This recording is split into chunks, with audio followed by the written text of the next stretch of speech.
दोस्तों, आप सभी का स्वागत है हमारे इस कार्यक्रम एक वार्ता में।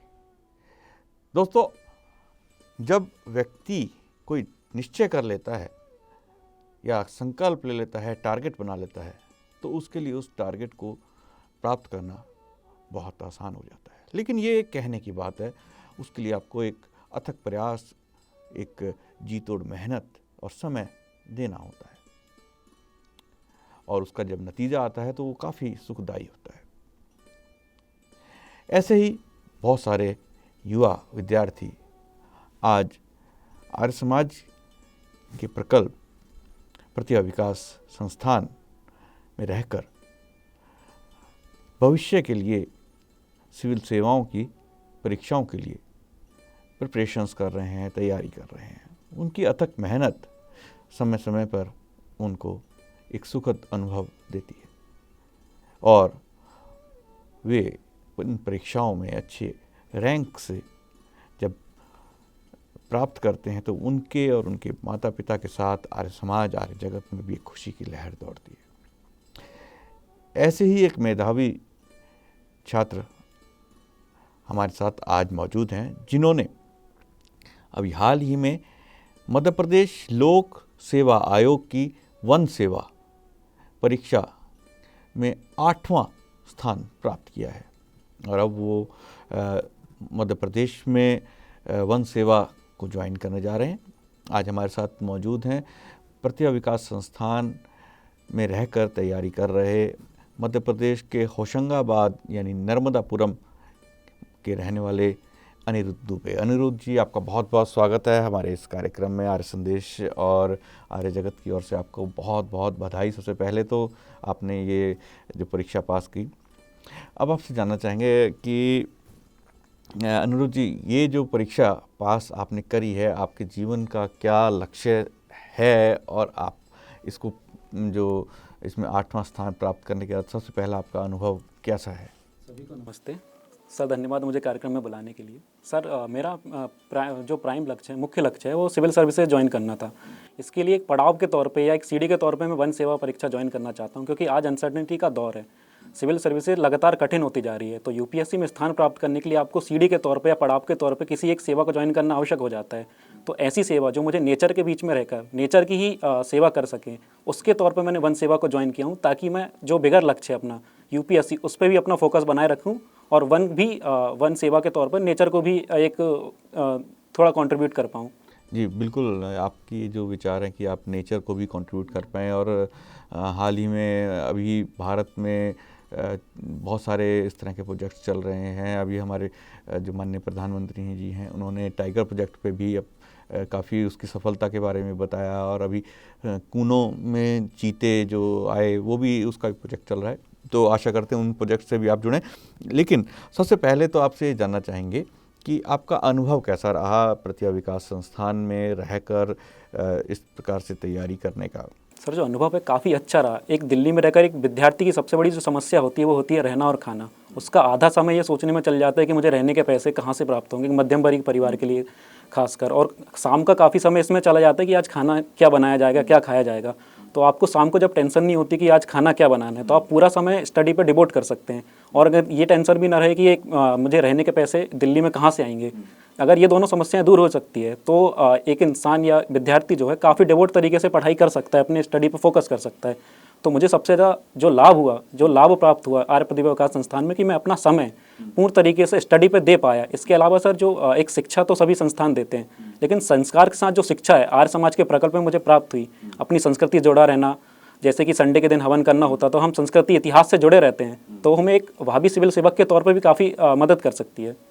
जी बिल्कुल, आपने सही कहा, और आपने कहा एक मध्यम वर्ग के परिवार के जो छात्र आते हैं उनके लिए एक बहुत ही अच्छा अपॉर्चुनिटी है। इसके अलावा जो बच्चे, क्योंकि एक बड़े शहर में आपको अलग अलग तरह के माहौल, खाना पीना और जगहों पे रहना एक बड़ी समस्या रहती है कि कुछ दिन बाद आपको कमरा बदलना है, इस तरह की बहुत सारी समस्या होती हैं। उन सबसे आपको निजात मिली।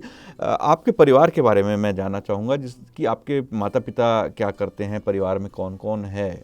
सर जैसा आपने बताया कि मध्य प्रदेश के नर्मदापुरम जिले से आता हूँ। मेरे पिताजी एक रिटायर्ड गवर्नमेंट सर्वेंट और मेडिकल डिपार्टमेंट में काम करते थे, असिस्टेंट रेडियोग्राफर थे। मेरी माताजी गृहिणी हैं। मेरे घर में भाई हैं, बड़े भाई हैं जो रिलायंस जियो में प्राइवेट जॉब करते हैं। एक दीदी है जिनकी शादी हो चुकी है और एक सबसे छोटा घर पे मैं था।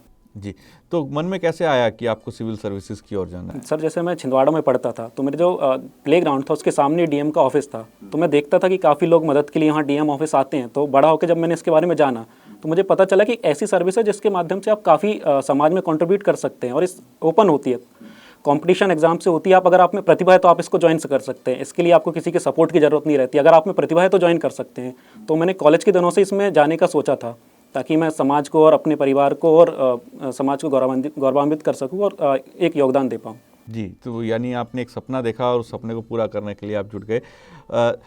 आपके अभी जो रिज़ल्ट आया है उसको लेकर परिवार का क्या रिएक्शन रहा? जैसे आपने बताया कि पिताजी एक असिस्टेंट रेडियोग्राफर थे और अब आप जो जा रहे हैं वो एक पीसीएस सर्विस में आप जा रहे हैं।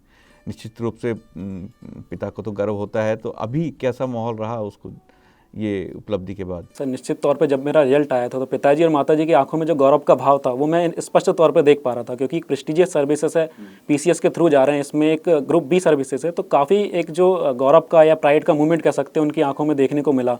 उसके बाद जब मतलब मैंने उनसे बातें की तो उनके बातों से मुझे लग रहा था कि काफ़ी गौरवान्वित वो हुए हैं।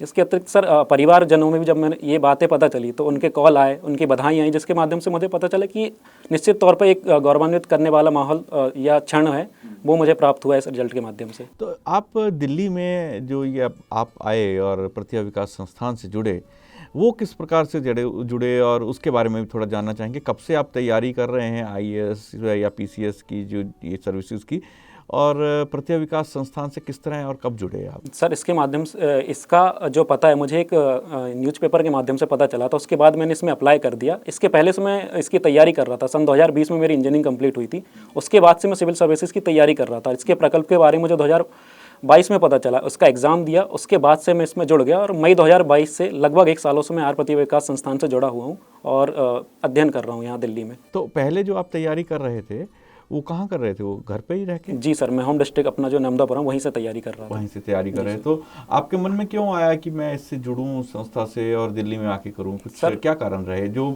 हमारे परीक्षा देने वाले अभी बच्चे घर में रह के तैयारी कर रहे हैं, थोड़ा उनको बताइए कि क्या इस तरह की चैलेंजेस घर में आते हैं जो आपको यहाँ पे आके आपको सॉल्व हुए और आप कि जो अभी उपलब्धि आपने हासिल करी? सर मुझे सबसे बड़ा जो एक लगता है चैलेंज माहौल का। अगर आप सेम लाइक माइंडेड पीपल के बीच में रहते तो आप लक्ष्य को प्राप्त करने में काफ़ी हद तक आगे अग्रसर हो सकते हैं।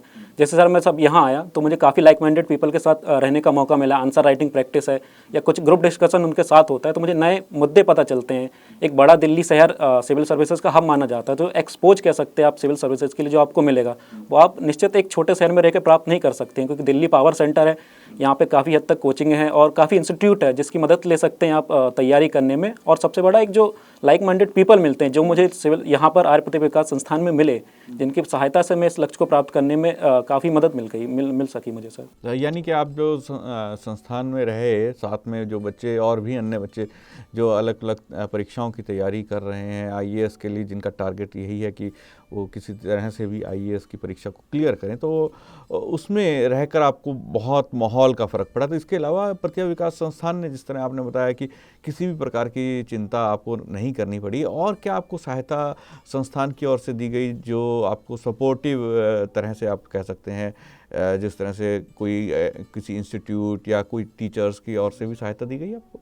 सर्वप्रथम सर जो इंटरव्यू होता है सिविल सर्विसेज में उसकी काफ़ी हद तक मदद मिली मुझे। यहाँ पर जो गणमान्य पदाधिकारी हैं, गौरव सर है, उनकी सहायता भी मिली, और जो सीनियर एस्पिरेंट्स जो मेरे पहले से भी रह रहे तो इंटरव्यू में काफ़ी हद तक उनसे एक सहायता मिली और मार्गदर्शन सतत मिलता रहता है सर। और एक जो कह सकते हैं कि सर एक काफ़ी चैलेंजिंग है, फेस है, काफ़ी लंबा इसका प्रोसेस होता है, तो उसके बीच में जो मोटिवेशन बनाए रखना रहता है वो सर यहाँ के पदाधिकारियों से, आर्य समाज से काफ़ी हद तक प्राप्त होता है सर। आप इस जो पहल आपको लगती है, आपने ज्वाइन की, 1 साल आप रहे और आपने एक सीढ़ी पार करी, और अभी मैं एक सीढ़ी इसलिए कह रहा हूँ क्योंकि आपके अनुसार अभी आपको